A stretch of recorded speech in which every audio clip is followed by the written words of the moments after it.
नमस्कार दोस्तों। आज हम एक ऐसी किताब की रिव्यू करेंगे जो ना एक सिर्फ एक विचार है बल्कि एक क्रांति की शुरुआत भी है।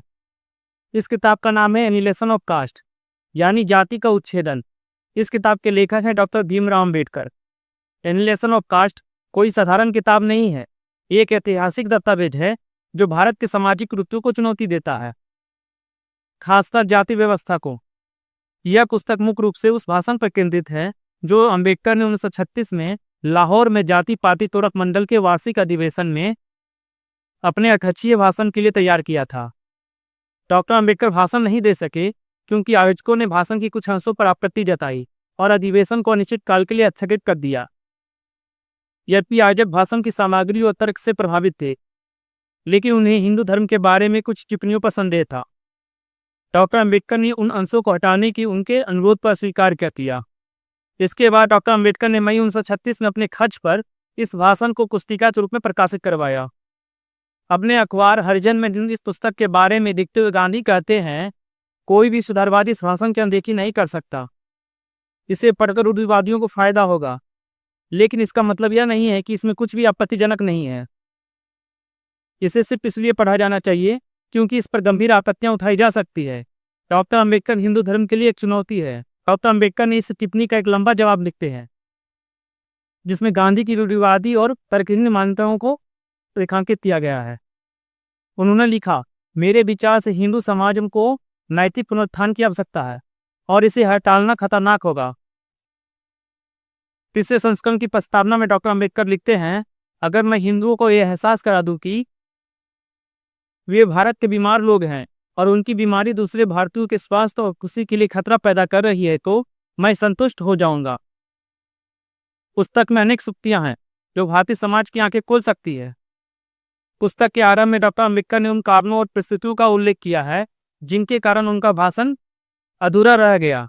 भाषण अधूरा रह जाने के पीछे की घटनाओं का विस्तृत वर्णन करने से यह स्पष्ट होता है कि हिंदू धर्म इतना रूढ़िवादी है कि वह अपने अनुयायियों को अपनी रूढ़िवादिता के विरुद्ध तर्क सुनने, समझने और मानने की भी अनुमति नहीं देता।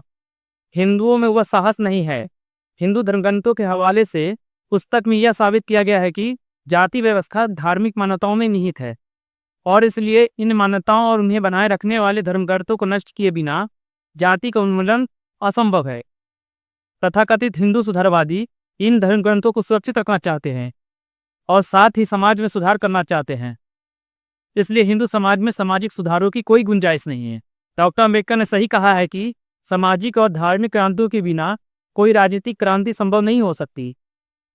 उन्होंने अपनी बात को स्पष्ट करने के लिए आयरलैंड, रोम और अमेरिका के उदाहरण दिए हैं। साथ ही सांप्रदायिक पुरस्कार का भी उल्लेख किया है।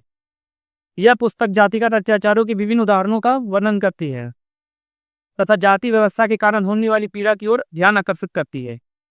पुस्तक में इस बात का भी ध्यान पूर्वक जोर दिया गया है कि आर्थिक सुधारों के लिए सामाजिक सुधार आवश्यक है।